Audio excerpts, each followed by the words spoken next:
देविका, देविका, काय झालं? कसला विचार करते?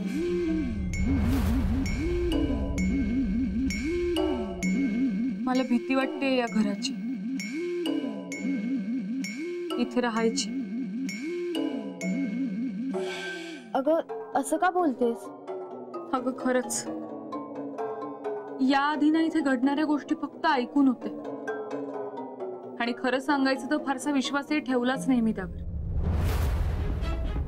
पण इथे आल्यापासून सगळं स्वतःच्या डोळ्यांनी बघतीये, स्वतः अनुभवती. या घरात ना शुभ कार्य घडणारच नाहीये.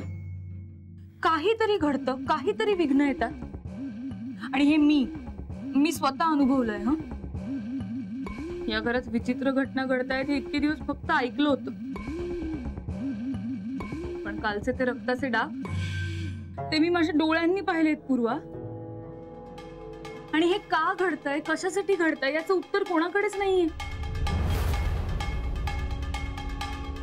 पूर्वा, तुला एक विचारू? राग नाही ना येणार? बोल ना. गणेश जादूटोणा करतो का? यातलं काही त्यांनी? असं काही नाही. गणेश जे काही करतो त्याने काही साध्य होणार नाही, पण हे आपण त्याला समजावून सांगायला हवं. नाही, त्याला कोणी कितीही समजावलं ना तरी तो नाही ऐकणार. अगं पूर्वा, पण मग ते रक्ताचे डाग कसे आले? माका माहिता.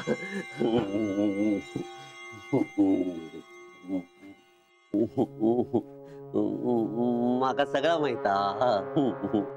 काय माहितीये तुला? माका सगळा माहिता. पांडू, ते भिंतीवर रक्ताचे डाग कसे पडले तुला माहित आहे? होय, गावात होत्या आधी असं झालेला.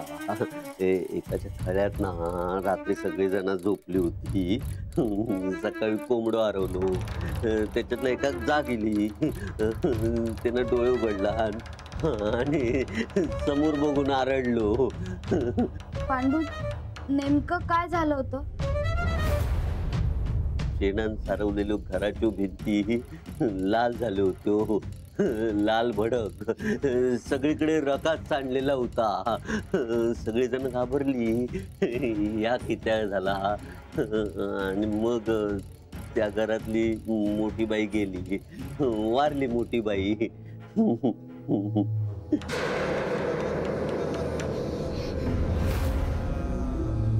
घराची भिंती लाल झालेली असलो ना, रकात उडालेला असला ना की घरातली मोठी बाई जाता, जीव जाता तिचो.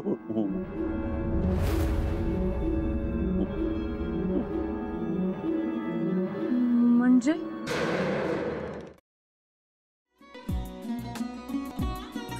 मग असाच लावू ना.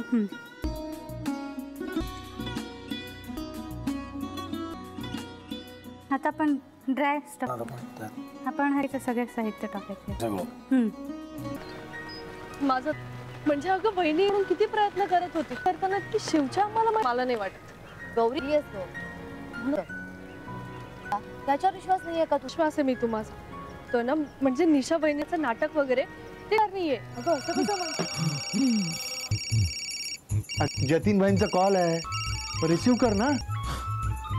बघ, म्हणून ते मला करतील.